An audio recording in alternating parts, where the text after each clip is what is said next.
Hey, what's up, guys? Welcome to another episode of Cooking with Crook. Today I'm going to be making a grilled cheese. So, I briefly just thought about using the air fryer to do it. Maybe one day I will. But I'm actually going to be doing some straight up cooking today.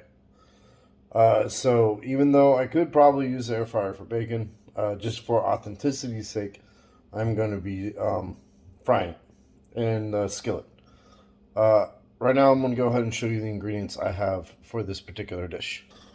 Right over here, I got brioche bread, which is essentially, like Texas toast. I want it thick cut because that's how I like my stuff. Thick, nice and hard. I got two different types of cheeses, the American and the provolone, and I'll explain that when we get to it. I got butter, unsalted. Make sure you get unsalted butter. I got bacon. I'm going to be using roughly one piece for each sandwich. So I'm making two sandwiches. However, I brought out three pieces. Now you guys might be thinking, hey, that's smart in case you need extra bacon. That's not it. I know how delicious bacon is to cook. So I know about midway through the cook, I'm going to be like, I want some fucking bacon. And I'm going to eat that third piece. This right here is my tomato. It is washed already. Though, in case you guys don't know how to wash a tomato for whatever reason, this is how you do it. Turn on the water, put it under the water until it is clean. Then you put it over here. The first step is I'm going to be slicing that. Alright, so starting with the tomato, I apologize about the camera quality. I am basically only filming myself. So what you see here is the bowl holding my bacon. Now, let me talk about a knife for a second. First of all, when you cook, you always want your knife hand clean. You don't want it oily. You don't want it like grainy or spicy or any of that kind of shit. You want to keep your knife hand clean. And you want to think of the knife as an extension of your arm. Where your hand goes, it goes. So practicing knife safety is believing that this is now a part of you. Another thing you can do is you see how I've ran my finger along the ledge here. That gives me extra grip on the knife. So that way I can actually guide it a little bit better. So the first thing I'm going to do is basically tape off this. When you hold the tomato, or anything really when you're cutting it, I try to hold it with my fingernails. So that way if the knife goes, it will kind of slice away from the fingernails and less likely to go into the finger itself. I'm going to take out the top, and really I'm just going to slice like a piece or two.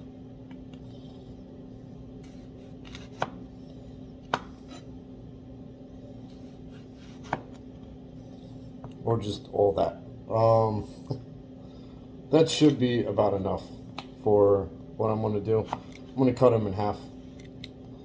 Just so I can kind of spread them around the thing. I'm gonna toss that piece. I really want like a decent grilled cheese, so I'm probably gonna keep the best pieces and use those. I can use this for a dish later if I really want to, and chop it up. Alright, so the next thing I'm gonna be doing is cooking the bacon. I'm basically just gonna I'm gonna cook it to a ham consistency, so it's a little bit it's not crunchy. I personally don't like crunchy bacon, but you do you, I do me, I guess. One of the mistakes I made when I first started cooking was I'd always put it at high heat because I'm like, the higher the heat, the quicker the dish. That's actually wrong. Putting it at high heat will cook the outside a lot quicker, but it won't get the inside as quick. You basically run the risk of burning the food. You don't give the food the chance to bring out the flavors. So I suggest a medium heat, and just kind of go at your own pace. Cooking should be in essence therapeutic. So when I'm doing this, I'm not putting butter in the skillet. bacon comes with its own grease, so it will bring its own grease to the table.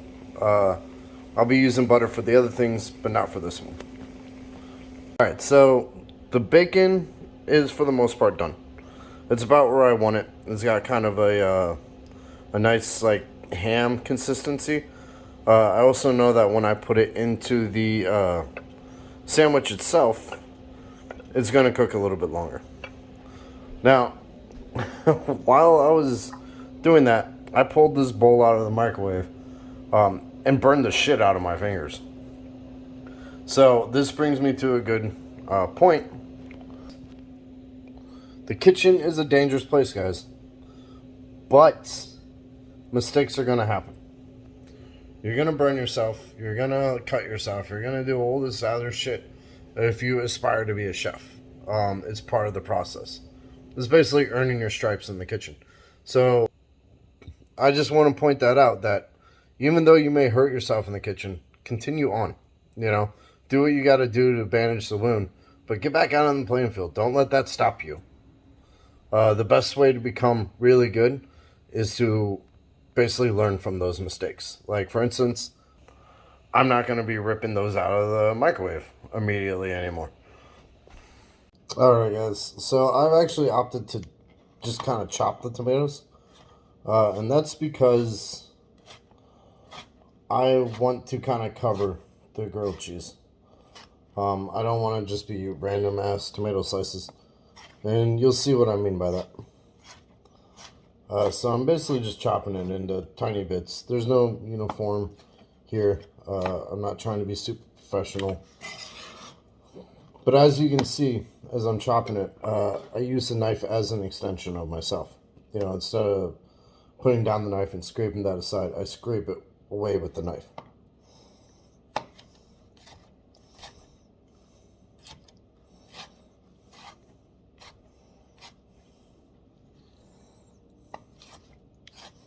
Which you'll see right here.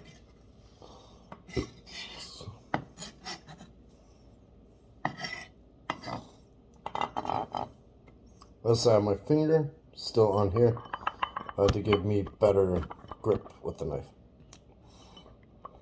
It's a little weird with the camera because the thing holding it up is what I'm pulling tomatoes from, which is something I probably really should have thought of. But it is what it is.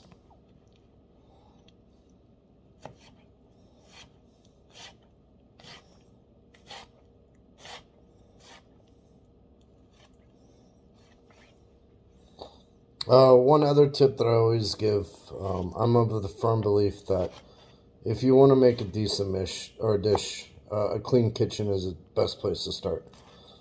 I cleaned my kitchen a while back, and I don't like having it dirty. First of all, it reduces contaminants in the food. It also just basically looks better. If I feel like I'm,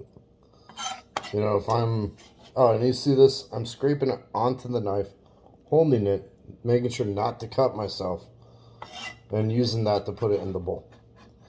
The knife at this point, my hand is not my hand, the knife is. Alright guys, so the next step is to lightly saute the tomatoes. I wanted to kind of have, bring out a bit of a flavor to the dish. That's also why I chopped them. Now, heads up, I am a fatty fat fuck, so I'm using butter. You're not going to catch me using vegan oil. You're not going to catch me using fucking fat-free shit. I am a chef. I like cooking delicious dishes.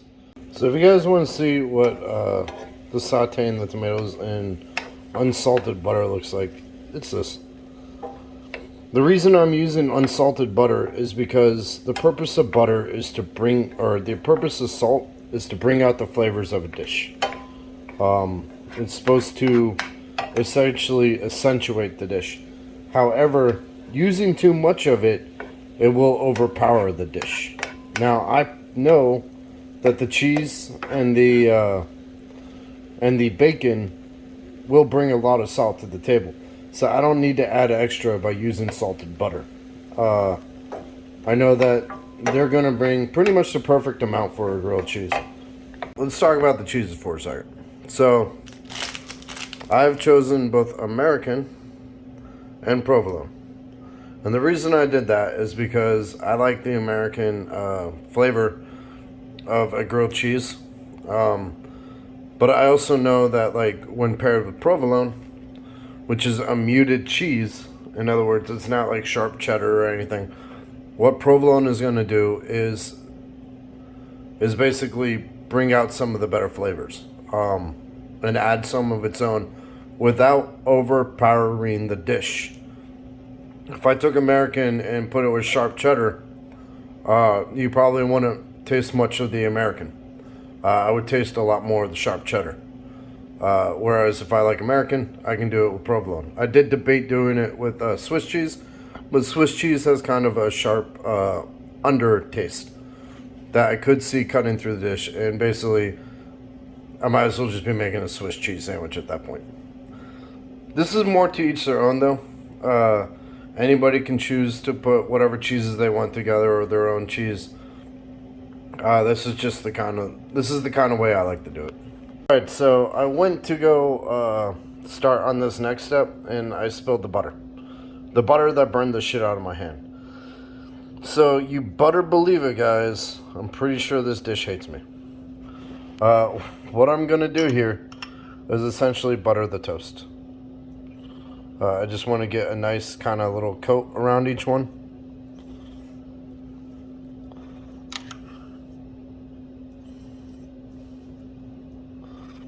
And get it kind of ready to begin the frying process. You know, I'm going to be using butter in the pan as well. This is not at all going to be a healthy piece. A healthy whatever the fuck. Grilled cheese. But I assure you, it will be pretty good.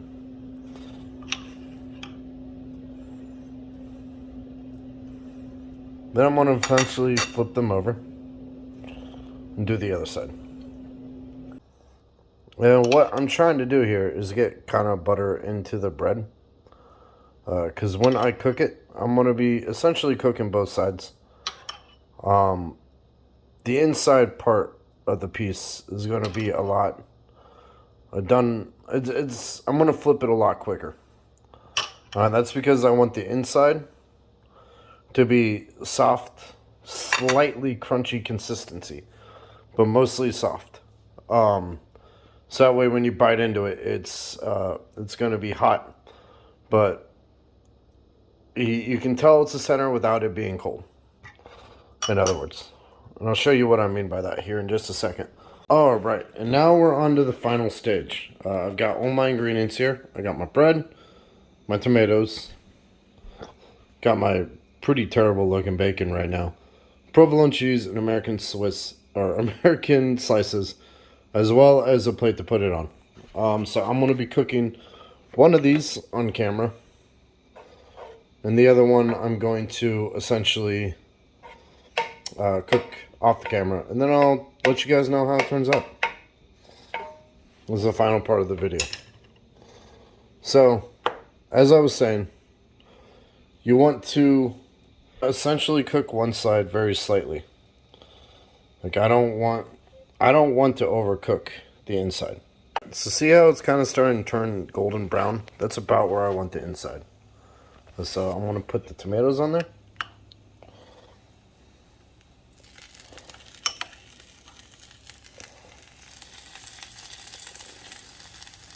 Get kind of a nice little paste in there.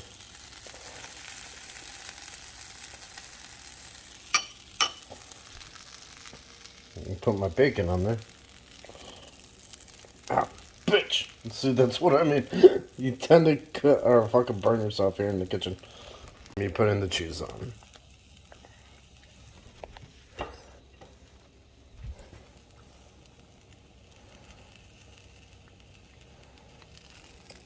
And then I'm gonna close it. I'm gonna start cooking my grilled cheese. Kind of pat it down a couple times. Flip it until the cheese starts melting, which shouldn't take too long at all.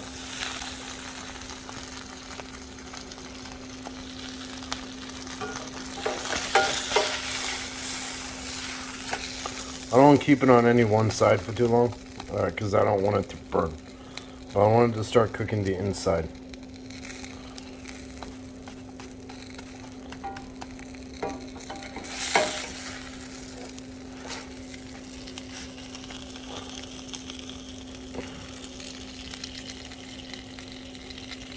I have burnt the ever-living shit out of my finger. Look at that.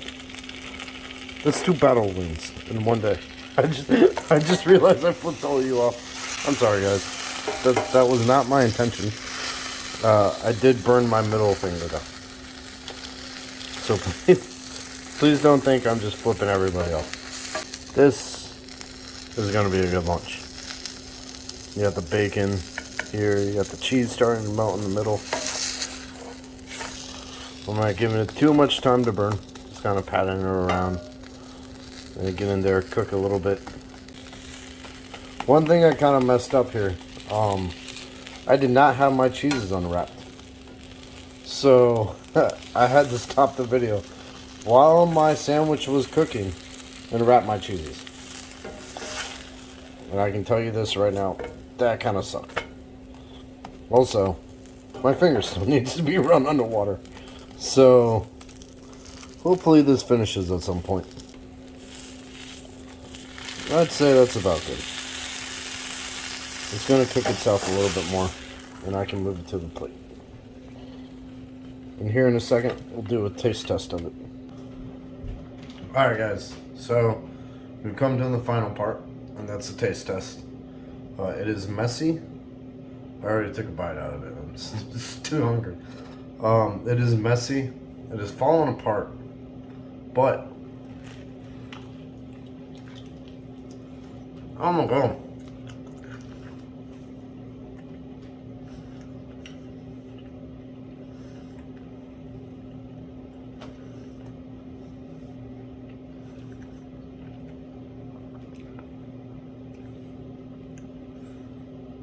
I set out to make an incredible grilled cheese today. And I think I succeeded.